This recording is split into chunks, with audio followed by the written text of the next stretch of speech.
नमस्कार बच्चों। देखिए, हमने पीछे वाले वीडियो तक आपके रुधिर और लसिका के बारे में विस्तार से बात कर ली। शुरुआत जब हमने अध्याय की थी तब मैंने कहा था कि हम रुधिर और लसिका को विस्तृत रूप से पढ़ेंगे और हमने दोनों को ही विस्तृत रूप से पढ़ा। प्यारे बच्चों, आज का जो हमारा अब टॉपिक रहेगा वो रहेगा, जैसा कि आपको दिख भी रहा है स्क्रीन पे, उस टॉपिक का क्या नाम है? परिसंचरण पथ। बिल्कुल आसान सा टॉपिक है, परिसंचरण पथ। परिसंचरण का मतलब शरीर में चारों ओर, शरीर के सभी भागों के अंदर किस प्रकार से रुधिर जो है वो संचरित होता है, उसी को परिसंचरण पथ कहा जाता है। उससे पहले प्यारे बच्चों, हम लोग जो बात करने वाले हैं कि परिसंचरण जो है वो दो प्रकार का होता है। कितने प्रकार का होता है? दो प्रकार का जो है वो परिसंचरण होता है। ठीक है, पहले की अगर हम लोग बात करते हैं तो पहला आपके है खुला परिसंचरण तंत्र। कौन सा है? खुला परिसंचरण तंत्र। ठीक है, एक नंबर हम लोग पढ़ेंगे खुला परिसंचरण तंत्र। और प्यारे बच्चों, दूसरा जो आपके रहेगा वो रहेगा बंद परिसंचरण तंत्र। दोनों में बिल्कुल आसान से तरीके हैं। मैं आपको कुछ और अंतर भी बता दूंगा साथ साथ, और साथ में हम लोग जो है आपकी जितना किताब में दिया हुआ है उतना ही हम अध्ययन करने की कोशिश जो है वो करेंगे। प्यारे बच्चों, परिभाषा से शुरुआत करते हैं कि खुला परिसंचरण तंत्र क्या होता है और बंद परिसंचरण तंत्र क्या होता है। प्यारे बच्चों, यदि हम लोग बात करते हैं परिसंचरण तंत्र की तो होता क्या है उसकी बात करते हैं। मैं थोड़ा सा इसको आपको दिखाता हूँ। देखिए, अब ये पूरा आ जाएगा इसमें यहाँ पे। ठीक है, अभी भी नहीं आया क्या? ये देखिए। ठीक है, देखिए इसमें स्पष्ट लिखा हुआ है खुला परिसंचरण तंत्र के अंदर कि वह तंत्र जिसमें रुधिर बंद नलिकाओं में न बहकर सीधे ही रुधिर पात्रों या कोटरों में बहता है, खुला परिसंचरण तंत्र कहलाता है। प्यारे बच्चों, विभिन्न जीवों में जो रक्त है वो सीधा ही बिना किसी बंद नलिकाओं में न बहकर सीधा ही उत्तक कोशिकाओं और जो अंग हैं उनके अंदर संचरित होता रहता है। प्यारे बच्चों, इसीलिए इसे खुला परिसंचरण तंत्र कहा जाता है। प्यारे बच्चों, अगर उदाहरण की बात करें तो आर्थ्रोपोडा एवं मोलस्का संघ के प्राणी जो हैं वो आपको महत्वपूर्ण उदाहरण है इनके, जो आपको याद रखने हैं।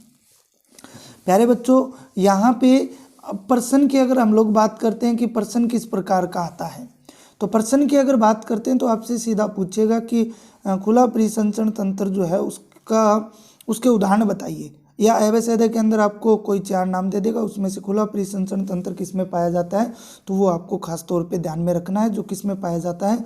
आर्थ्रोपोडा संघ के प्राणी, एक तो हो गया आपके आर्थ्रोपोडा जो फाइलम होता है आर्थ्रोपोडा, और आपको मैंने बताया था क्लास के अंदर कि ये सबसे बड़ा जंतुओं का सबसे बड़ा संघ है और इसके अंदर इंसेक्ट को रखा गया है, कीट वर्ग को जो है वो रखा गया है। ये सब बातें हमारी पहले क्लियर जो है वो हो चुकी हैं।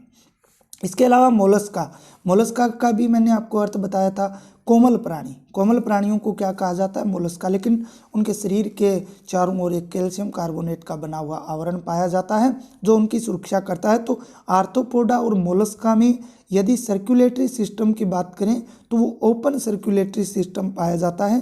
कहने का मतलब है उनके अंदर कौन सा पाया जाता है? खुला परिसंचरण तंत्र पाया जाता है। यहाँ तक बात क्लियर है। इसके बाद में चलते हैं आगे चलते हैं तो दूसरा आपके दे रखा है बंद परिसंचरण तंत्र। कौन सा दे रखा है प्यारे बच्चों? बंद परिसंचरण तंत्र जो है वो हमारा है। तो बंद परिसंचरण तंत्र वह तंत्र जिसमें रुधिर बंद नलिकाओं में बहता है। इसके लिए क्या पाई जाएंगी? बंद नलिकाएं पाई जाती हैं। तो ऐसे परिसंचरण तंत्र को क्या कहा जाता है? बंद परिसंचरण तंत्र कहा जाता है। बात आती है कि ये बंद नलिकाएं जो हैं वो कौन सी होती हैं? बंद नलिकाएं जो हैं हम किन्हें बोलेंगे? तो सीरा हो सकती है, धमनी हो सकती है। कौन कौन हो सकती हैं? सीरा हो सकती हैं, ठीक है ना।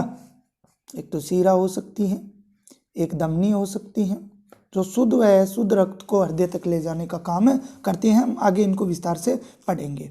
तो नलिकाओं के माध्यम से, जैसे हमारे अंदर बहुत सारी नलिकाएं होती हैं, वाहिनिकाएं होती हैं, उनके अंदर रुधिर जो है वो संचरित होता रहता है। तो प्यारे बच्चों उसे क्या बोलेंगे हम लोग, बंद परिसंचरण तंत्र या क्लोज सर्कुलेटरी सिस्टम जो है वो बोला जाएगा। उदाहरण की अगर बात करें तो एनेलिडा हो गया, कशेरुकी संघ के प्राणी हो गए। ठीक है, तो महत्वपूर्ण बात ये हो गई कि इनके उदाहरण आपको पता चल गया। ठीक है ना, तो खुला परिसंचरण तंत्र के उदाहरण तो आर्थ्रोपोडा और मोलस्का देना है आपकी बुक के अनुसार, क्योंकि और भी बहुत सारे उदाहरण होते हैं, हमें तो बुक के अंदर जितने दे रखे हैं उतने ही उदाहरण पढ़ने हैं। ठीक है, और बंद परिसंचरण तंत्र का पूछे तो जो कोडेट्स एनिमल्स हैं और दूसरी तरफ एनेलिडा जो है उनके अंदर जो है बंद परिसंचरण तंत्र जो है वो पाया जाता है। प्यारे बच्चों दोनों ही बहुत महत्वपूर्ण है, दोनों में कई बार अंतर भी पूछ लिया जाता है, तो आप लोग अंतर एक एक परिभाषा का और एक एक आप इनके उदाहरण का आसानी से दे सकते हो। आगे बात करते हैं प्यारे बच्चों अगले टॉपिक की। अब मैंने कुछ बातें जो है वो नोट लगाकर लिखी हैं। क्या लिखी हैं? नोट लगाकर कुछ बातें लिखी हैं कि सभी कशेरुकियों में कक्षों से बना पेशी हृदय पाया जाता है। चाहे कोई भी कशेरुकी हो, कोडेट्स प्राणी हो, उनके अंदर कक्षों से बना हुआ जो पेशी हृदय है वो पाया जाता है।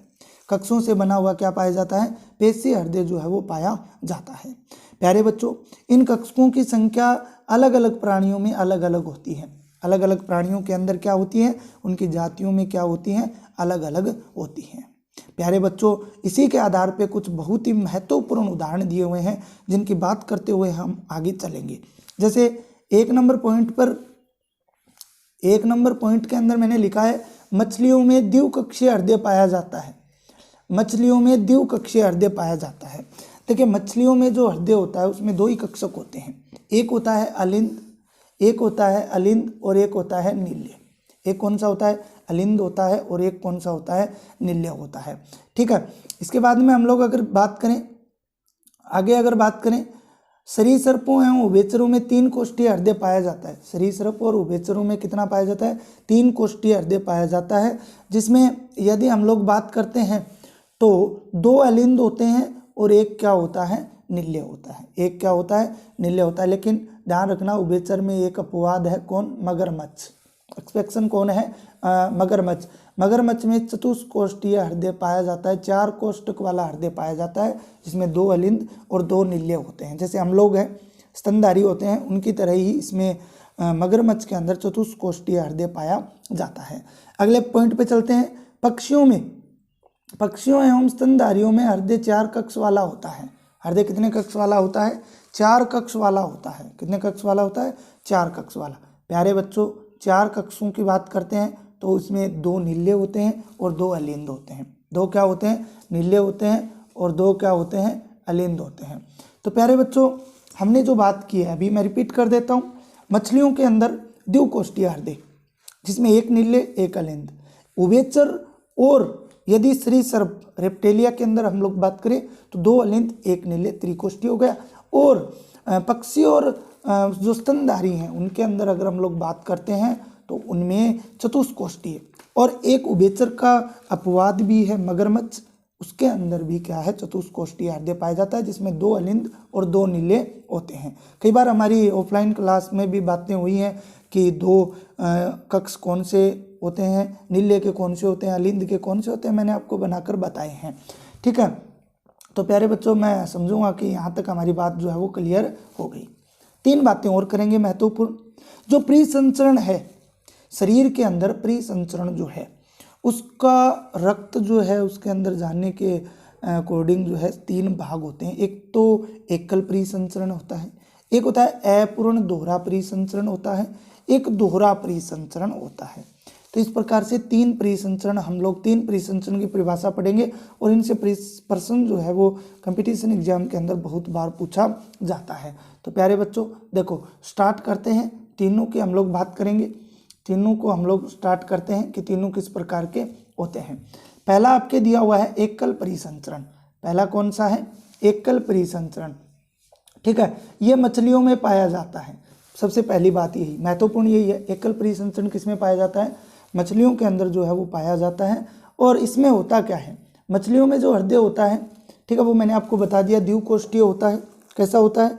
द्विकोष्ठीय होता है। तो विऑक्सीजनित रक्त ये होता है अशुद्ध रक्त, मैंने ब्रैकेट में लिख दिया है अशुद्ध रक्त, वो बाहर को पंप करता है। हृदय है, वो हृदय से अशुद्ध रक्त बाहर भेजता है, जो क्लोम द्वारा, क्योंकि मछलियों में क्या होते हैं, क्लोम होते हैं, क्लोम द्वारा शुद्ध होकर, मछलियों में रक्त किसके द्वारा शुद्ध होता है, क्लोम द्वारा शुद्ध होकर और शरीर के विभिन्न भागों में क्या करता है, पहुंच जाता है या भागों में पाया जाता है और वहां से अशुद्ध रक्त वापस हृदय में आ जाता है। इस प्रकार एक ही परिसंचरण पाया जाता है, एकल, जिसके हिसाब से रक्त जो है वो गति करता रहता है, तो इसे एकल परिसंचरण कहेंगे और ये मछलियों के अंदर पाया जाता है। प्यारे बच्चों, ये आपको ध्यान में रखना है। आगे बात करते हैं। इसके बाद में अगला जो है वो है आपके अपूर्ण परिसंचरण। कौन सा है, अपूर्ण परिसंचरण या अपूर्ण के यहाँ पे आप लोग लिख लेना, इसमें दोहरा परिसंचरण, मैंने शायद लास्ट में लिखा होगा, ठीक है, तो यहाँ पे आप लोग लगा लेना अपूर्ण दोहरा परिसंचरण। अभी मछलियों में तो दो ही हैं, तो सीधी सी बात है, आप लोगों को ध्यान में क्या रखना है, जिनमें 2 कक्ष होंगे उनमें एकल परिसंचरण होगा, जिनमें 3 कक्ष होंगे उनमें अपूर्ण परिसंचरण होगा। तो हमने पीछे बात की थी, उभयचरों और सरीसृपों के अंदर 3 कोष्ठीय हृदय पाया जाता है, केवल मगरमच्छ को छोड़कर, तो इनमें अपूर्ण दोहरा परिसंचरण होगा। इनमें होता क्या है वो देखिए कि उभयचर व सरीसृपों में बायां अलिंद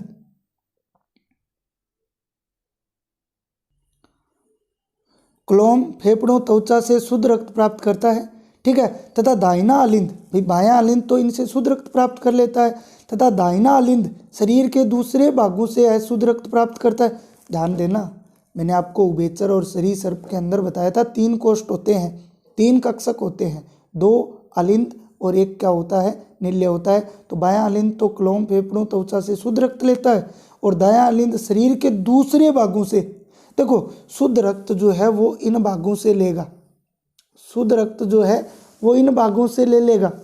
बात क्लियर है यहाँ तक। जबकि दाहिना जो है वो अलिंद, वो शरीर के दूसरे भागों से अशुद्ध रक्त प्राप्त करता है, लेकिन वे रक्त को फिर नीले में मिश्रित कर, फिर तीसरा जो कक्ष होता है नीले, उसमें मिश्रित कर बाहर की ओर क्या कर देते हैं, पंप कर देते हैं। इस कारण इस क्रिया को अपूर्ण परिसंचरण या फिर मैंने आपको थोड़ी देर पहले कहा कि इसे अपूर्ण दोहरा परिसंचरण जो है वो कहा जाता है, अपूर्ण दोहरा परिसंचरण जो है वो इसको कहा जाता है। तो प्यारे बच्चों ये हो गया। इसके बाद में दोहरा परिसंचरण तंत्र जो हमारे अंदर पाया जाता है। पक्षी एवं स्तनधारियों में 4 कक्षक होते हैं। कितने कक्षक होते हैं, 4 कक्ष होते हैं प्यारे बच्चों। और उन 4 कक्षकों में अगर हम लोग बात करें तो उनमें किस प्रकार का परिसंचरण पाया जाता है, दोहरा परिसंचरण पाया जाता है, क्योंकि इनमें शुद्ध व अशुद्ध रक्त जो है वो क्रम से बाएं व दाएं अलिंद में आता है। इनमें 2 अलिंद और 2 क्या होते हैं, निल्ले होते हैं। जैसे मानव के हृदय की अगर बात करें तो हम लोग कुछ इस प्रकार से हृदय जो है वो बना सकते हैं, ठीक है। ये जो है कल हम विस्तार से भी पढ़ेंगे इसके। ये आपका बायां अलिंद, ये दायां अलिंद, ये बायां निल्ले और ये दायां निल्ले, ठीक है।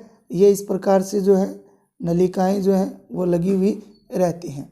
तो प्यारे बच्चों इस प्रकार से हृदय की जो संरचना है हम लोग कल भी उसका अध्ययन करेंगे।